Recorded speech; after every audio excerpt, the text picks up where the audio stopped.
Sí, Jesús dijo que no llamáramos a nadie padre, pero también dijo que nos cortáramos la mano y nos sacáramos los ojos si estos nos hacían pecar. ¿Será que todo lo que dijo Jesús debemos tomarlo en sentido literal? ¿Por qué si en Mateo 23:9 dice, no llamen a nadie padre en la tierra, se les llama así a los sacerdotes católicos? El argumento de que así también llamamos a nuestros progenitores no me convence, dado que sí hay una pequeña diferencia entre papá y padre. Papá es un término de afecto familiar que representa a la figura paterna cabeza de familia. Padre va un poco más allá, representa al ser que te dio la vida. He escuchado muchas veces esta cita bíblica para argumentar en contra de los católicos, pero ahora me emociona abordar el tema porque no estoy contestando a un ataque de alguien a quien realmente no le interesa conocer el porqué, sino que fue una pregunta y además me la hizo un buen amigo católico.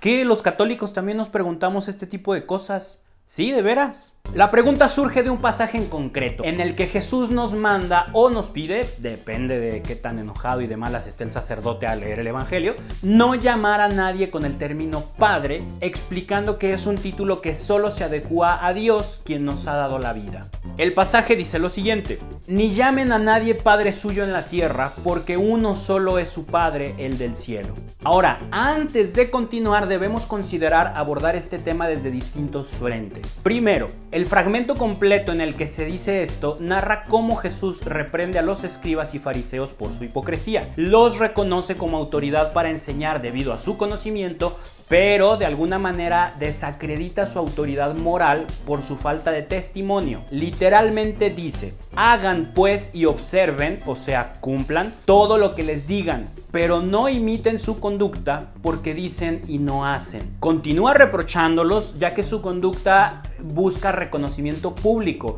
haciendo hincapié en que salen a las plazas públicas para que la gente los vea y les diga: Rabí, Rabí, que significa maestro. Y aquí viene el comentario de la prohibición que dirige a sus discípulos y a la gente que lo escucha. Ustedes, en cambio, no se dejen llamar Rabí, porque uno solo es su maestro. Ni llamen a nadie padre. Y ya leímos el resto.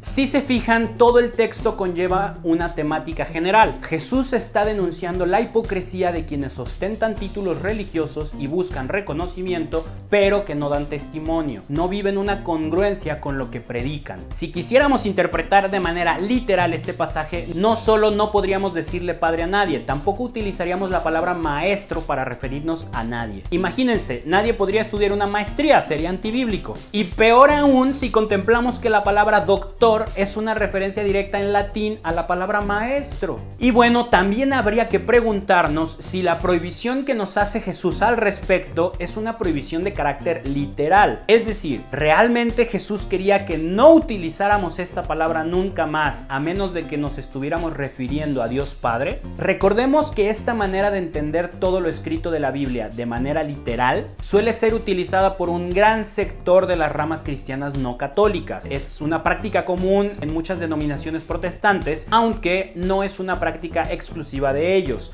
Muchas veces a los católicos también nos pasa, pero de haber querido hacer una prohibición literal, Jesús estaría yendo en contra de una larga tradición, pues desde siglos atrás se hacía referencia a personajes de gran relevancia jerárquica con el término padre. Por ejemplo, Génesis 45:8, José el soñador, al hablar con sus hermanos, dice: o sea, que no fuisteis vosotros los que me enviasteis acá, sino Dios, y Él me ha convertido en padre de Faraón. Recordemos que José el soñador se ganó el favor del Faraón y este lo hizo su mano derecha, el segundo al mando en todo Egipto. O sea que José cuidaba de la persona y de los bienes del Faraón, velaba por su seguridad y por su integridad, lo mismo que hace un padre biológico por sus hijos. Luego podemos ver a Job, que se autodenomina como un padre para los pobres. También podemos ir a Isaías 22, 20, 21, donde dice: aquel día llamaré a mi siervo Eliakim,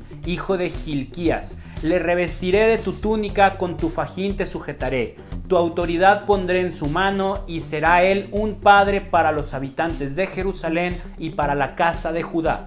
Ojo con esto, aquí Dios mismo le otorga el título de padre a Eliakim, y creo que todos tenemos claro que Dios no puede contradecir a Dios. Así es que si queremos interpretar de manera literal las palabras de Jesús en Mateo, debemos resolver primero por qué Jesús estaría yendo en contra de algo que Dios Padre hizo primero. Podríamos continuar con muchos ejemplos más del uso de dicha palabra en el Antiguo Testamento, aplicada en personajes que fueron sabios consejeros, benefactores o que representaban una figura ejemplar en la vida espiritual, como Abraham, el padre de la fe. Pero creo que queda claro este punto. Sin embargo, muchos de los que argumentan a favor de esta prohibición dicen que está bien que en el Antiguo Testamento se utilizara la palabra, pero que eso debería cambiar a partir de la enseñanza de Jesús. Algo así como lo que pasó en el Antiguo Testamento se queda en el Antiguo Testamento. Pero no estoy seguro de que pueda aplicarse esta lógica. Veamos qué sucede a lo largo del Nuevo Testamento con esta palabra. En Hechos de los Apóstoles 7:2, San Esteban comienza su discurso diciendo: hermanos y padres. Este discurso lo dio ante el Sanedrín, como por así decirlo el consejo de sabios de la comunidad judía. Y no creo que todos los ahí presentes hubieran sido hermanos biológicos de Esteban, y mucho menos que todos hubieran sido sus padres biológicos. Entonces podemos concluir que estamos ante una de tantas ocasiones en las que se habla en términos de relación espiritual. Esteban se refiere a ellos como hermanos y padres espirituales, pues en el Sanedrín se encontraban los sacerdotes, los que guiaban al pueblo en lo referente a la espiritualidad, entre otras cosas. Y en ese mismo pasaje, Esteban menciona a nuestro padre Abraham, al igual que Pablo se refiere a Isaac como nuestro padre en Romanos 9:10. Y de igual manera que en el Antiguo Testamento son numerosísimas las ocasiones en que en el Nuevo Testamento se utiliza el término padre para referirse a personajes no relacionados biológicamente con quien está hablando en ese momento.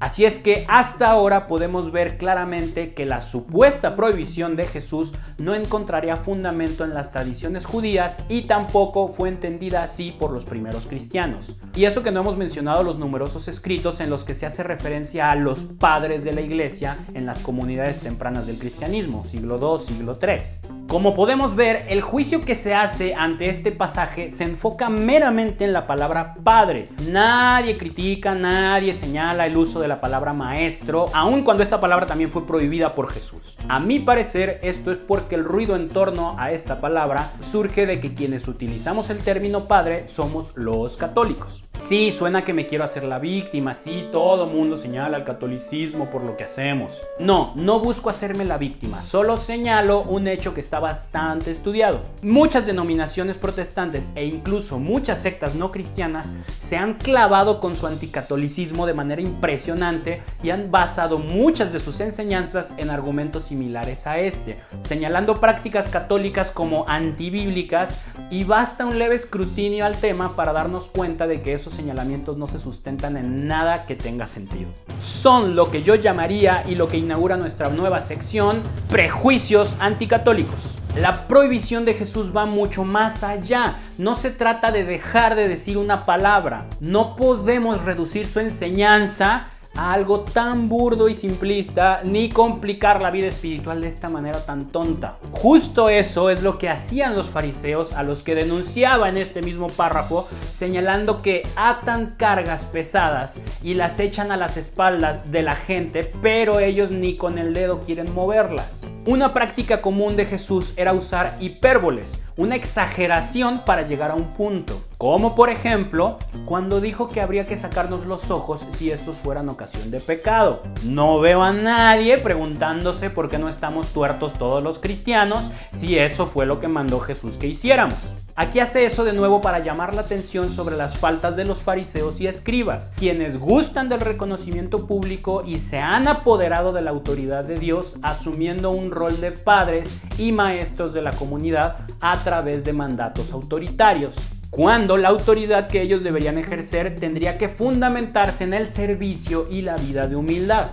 Ya por último, creo que podríamos concluir diciendo que lo que Jesús nos pide es que no tengamos mayor autoridad que Dios en nuestras vidas. Que le dejemos a Él y solo a Él el lugar de esa figura paterna de máxima autoridad. Eso no significa que no podamos acogernos a la paternidad espiritual de un sacerdote o un guía espiritual, siempre y cuando éste nos ayude a vivir de la mano de Dios y nos guíe por el camino de la voluntad de Dios, que es el camino de la santidad al que estamos llamados todos. Y bueno, pues espero que esta duda por lo menos haya quedado un poco más despejada que antes de ver este video. Ya saben, si tienen cualquier pregunta que se relacione con la fe de los católicos, escríbanme y con gusto nos pondremos a trabajar en una respuesta pronta. Aquí en los comentarios déjanos saber qué te pareció este video, si tienes alguna pregunta, si tienes alguna duda, alguna sugerencia, adelante. Y los invito a que se suscriban a nuestras redes sociales. Estamos activos tanto en Facebook como en Instagram, YouTube, Twitter, en todos lados. Regálanos un like, comenta, comparte, aprópiate de este video y ponlo donde gustes. Yo soy Manu Casten y que Dios los bendiga.